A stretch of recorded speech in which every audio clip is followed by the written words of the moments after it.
오늘은 어떤 것이 잘못된 세상인가? 어떤 것이 잘못된 세상인가? 이런 제목으로 말씀을 상고합니다. 간혹 이렇게 뉴스를 보거나 뭐 어떤 소식을 들을 때마다 사람들이 세상이 거꾸로 가는 것 같다. 진짜 말세인가 보다. 이런 말을 할 때가 있습니다. 왜냐하면 상식에도 어긋나는 짓들이 너무나 뻔뻔하게 정정당당하게 되어가는 걸 보면 이거는 정말 뭔가 잘못돼도 크게 잘못됐구나 이걸 깨닫습니다. 그런데 그 세상이 잘못되어 가는 것들이 크게 보면 어떤 점이 잘못되는 것인가 하는 그 뚜렷한 특징을 하나님이 오늘 본문에 짧은 세 절이지만 확실하게 가르쳐 주셨어요. 그래서 우리는 뭐 상식으로만 판단하는 것도 잘못이고 또 세상 풍조로 또 세상 돌아가는 것을 너무 긍정하는 것도 잘못된 거고, 중요한 건 하나님의 진리의 말씀으로 분별하라는 것입니다. 그래서 뭐가 잘못된 건지 알고 그것을 우리가 잘 극복해야 된다는 겁니다. 첫째, 15절에 보면 악인과 의인이 뒤바뀐 세상. 분명히 의인이 바르게 사는 자들이고 악인은 잘못된 삶을 사는 자들인데, 실제로 보면 악인이 더 날뛰고 형통하고 의인은 더 죄인이 돼버리고, 이렇게 세상이 뒤바뀌어 있는 모습을 여기에서 말씀하고 있어요. 악인을 의롭다 하고 의인을 악하다 하는 이 두 사람은 다 여호와께 미움을 받느니라, 이렇게 말씀했어요. 그러면 악인은 겉으로는 굉장히 의로운 체하고 산다는 뜻이에요. 그래서 사람들이 저 사람이 악인인데 의인이라고 인정한다는 거예요. 그럼 그 사람의 악은 어디에서 나오느냐? 전면에서 나오질 않습니다. 뒤에서 저지르는 거예요. 이 뒤로는 온갖 악을 저지르는데, 불법을 저지르고 의로운 자들을 박해하고 또 거짓을 일삼고 겉으로는 정의와 공정과 평등을 위해 일한다, 이렇게 말합니다. 주로 이제 이 세상을 지도해 나가겠다는 이 지도자들이 겉으로는 굉장히 의로운 체 하는데 실제로 하고 있는 일을 보면 굉장히 악한 일을 뒤에서 한다, 그 말이에요. 그것이 이제 나중에 드러나는 거예요. 이렇게 악인이 의인의 노릇을 하고 있을 때 바로 그들의 하는 짓이 뭔가를 우리가 잘 알아야 되는데, 사람을 해칩니다. 자기의 정적들은 그냥 무지막지하게 해쳐요. 사람을 함부로 여기고 해치는 사람은 분명히 악인이에요. 하나님이 가장 싫어하는 죄가 사람을 해치는 거예요. 하나님은 사람을 구원하려고 그러고 사탄은 사람을 해치려고 그래요.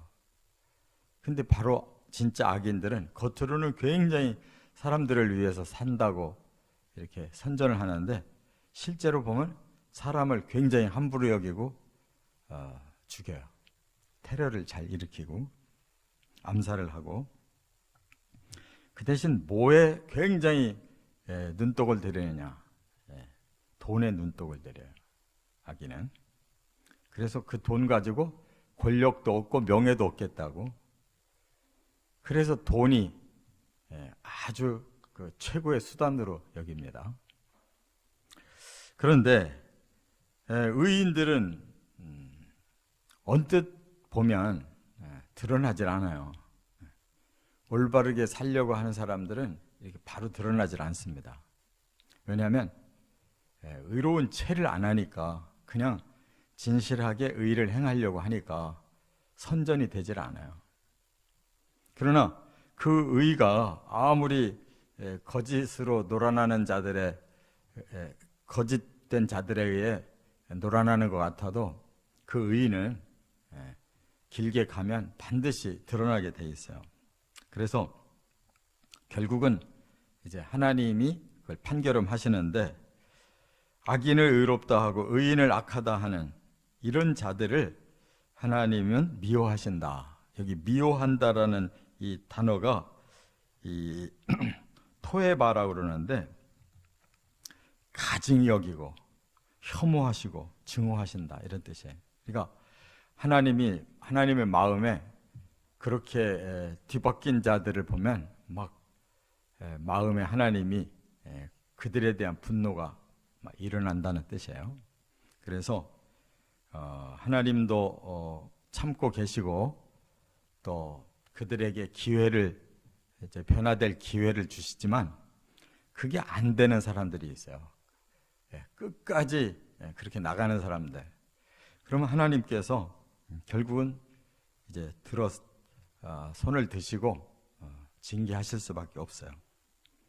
그래서 반드시 그때는 오는 것입니다. 이 세상에서도 그렇게 한 번씩 하나님의 징계가 임하는 그런 그 역사적인 흐름이 있어요.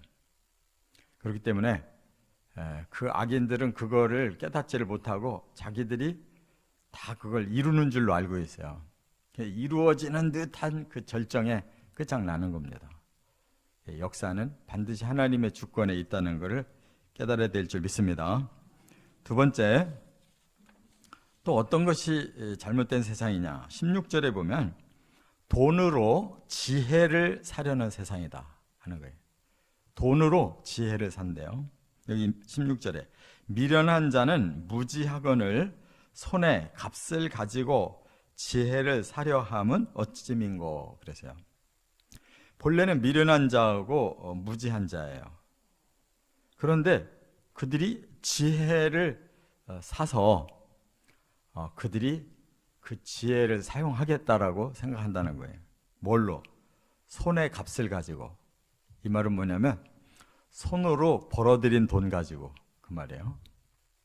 그러니까 지혜는 영에서 나오는 거지 손으로 끌어들인 이런 물질로 나오는 게 아니잖아요.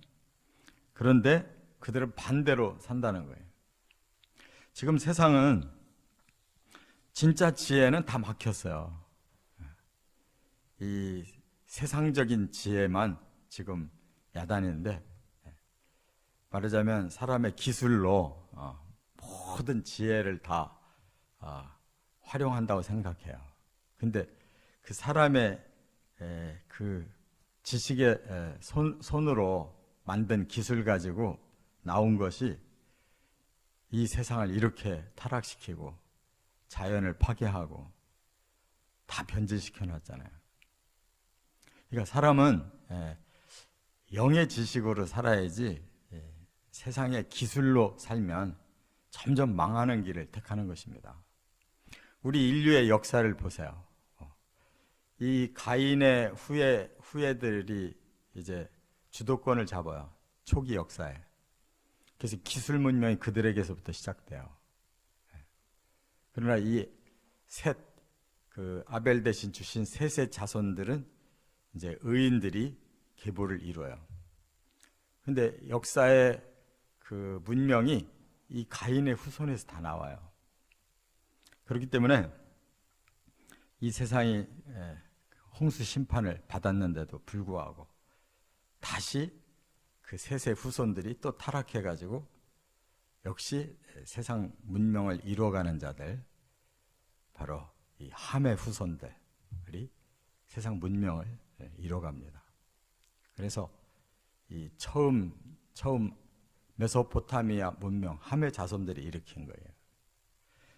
이와 같이 또 이집트 문명도 함의 자손, 인도 문명도 함의 자손이에요. 이렇게 세계의 역사는 이 영의 지혜로 이루어지질 않고 사탄이 흔드는 이러한 사람들의 얄팍한 기술 문명 가지고 이렇게 만들어지고 있어요. 그렇기 때문에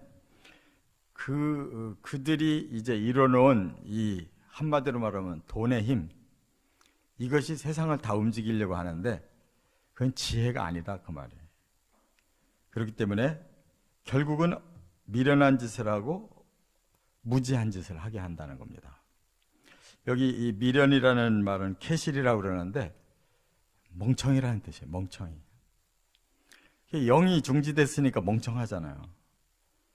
인간적인 지식만 가지고 자기들의 기술로 뭐든지 해낼 것 같이 생각하는데 만들어내놓은 것마다 다 이 세속화와 범죄, 이 파괴적인 것만 자꾸 만들고 있어요. 그래서 지혜를 사려 한다. 여기 산다는 말은 카나. 그들은 취득하려고 한다는 거예요. 취득. 이게 뭐든지 돈만 있으면 다 가질 수 있다 이렇게 생각한다는 거예요. 근데 안 된다는 것이죠. 그래서 이 마지막 때에 사탄이 사로잡은 것이 돈인데 이 돈이 우상입니다. 만모니즘. 여기 보니까 무지라는 단어가 원어를 보니까 그 마음이 없다라는 뜻이에요. 마음이 없대요.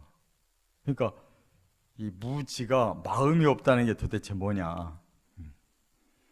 그 사람의 이 영혼이 사실상 빠져나간 상태예요. 그러니까 사람은 마음이 있어야 하나님도 알게 되고 깨달음이 생기고 지혜가 있어서 사람의 삶을 방향을 만들어 가야 되는데 이 몸뚱아리들만 남았지 그 영이 막혀 있고 진정한 바른 생각을 할 줄 모른다는 거예요. 그러니까 좀비예요, 좀비. 사람들이 전부 그렇게 변질되어 간다는 거예요. 그렇기 때문에 돈으로 지혜를 사려는 세상, 이미 망한 세상입니다. 끝으로 세 번째는 17절에 보면 사랑 없는 친구와 형제뿐인 세상이다 그랬어요. 이 친구와 형제 특징이 뭐예요? 사랑하는 관계죠. 친구는 사랑하기 때문에 친구가 돼. 형제는 사랑하기 때문에 혈연이 된 거예요. 그러면 그런 관계는 어떻게 살아야 되느냐? 친구는 사랑이 끊어지지 아니해야 되고 형제는 위급한 때를 위하여 낳느니라 그래서요. 그러니까 사랑이 있을 때 친구가 되는 거고 형제는 바로 그 사랑으로 인해서 혈연이 이루어졌을 때 위급한 때를 위해 낳다 그랬어요. 이 말은 뭐냐면 그들의 그 형제의 의리는 혈연의 그 의리는 위급할 때 드러난다는 거예요. 그래서 혈연적인 이런 친족 관계를 가진 사람들은 본능적으로 뭉칩니다. 어려울 때가 되면 더 뭉쳐요. 그래서 민족도 바로 그러한 혈연으로 이루어져서 뭉칠 수가 있는데 이것이 반대라는 거예요. 세상이 끝이 되면 마태복음 24장 12절에 보면 예수님이 이제 종말의 때를 예언하시잖아요. 근데 그 특징이 뭐냐? 마태복음 24장 12절에 불법이 성함으로 많은 사람의 사랑이 식어지리라 그랬어요. 그러니까 사랑 가지고 살 수가 없는 세상이 되는 거예요. 그래서 전부 사람들이 이기주의자가 되고 자기 중심으로 살려고 하기 때문에 다 관계가 끊어지는 거예요. 그러니까 진정한 친구가 없고 진정한 형제가 없는 것이다 그 말이에요. 사람은 이 아하바라고 하는 이 사랑이 있기 때문에 사람이에요. 사랑 없는 사람은 사람이 아니에요. 그건 짐승이지. 본능대로만 사는 거는 사람이 아니에요.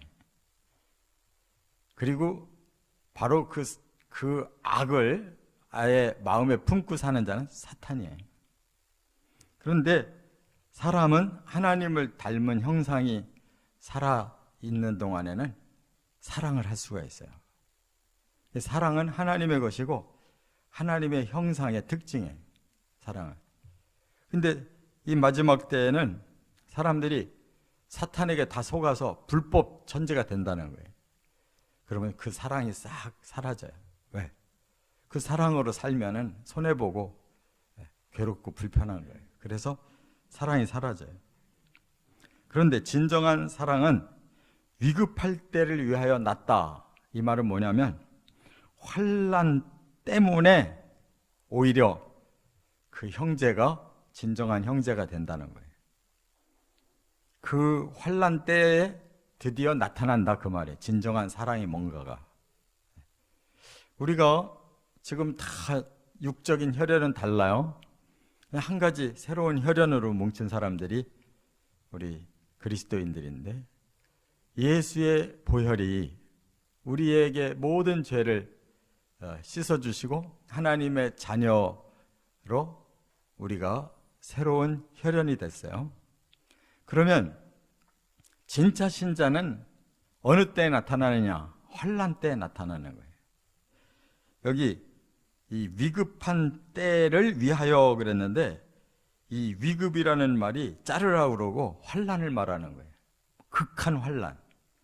근데 위하여라는 이 레라는 전치사가 뭐냐면 그 환난을 극복할 수 있는 힘이 사랑이라는 거예요.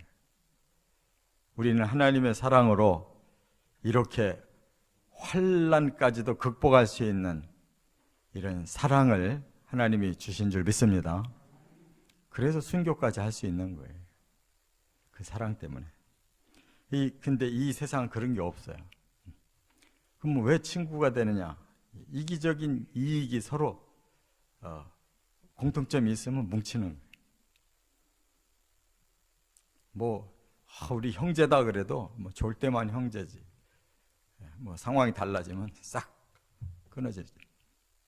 이렇게 잘못된 세상의 특징 세 가지를 말씀했어요.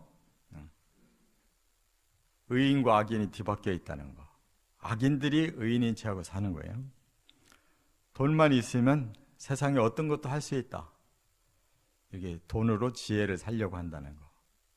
또 하나, 사람들의 마음에 사랑이 없는 그런 이기적인 관계만이 존재하고 있다는 거.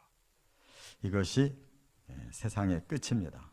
저나 여러분이나 우리의 마음에 이 세상을 분별할 수 있는 이러한 말씀의 지혜를 가지고 끝까지 세상을 이기고 하나님의 방법대로 승리하시기를 주의 이름으로 축원합니다.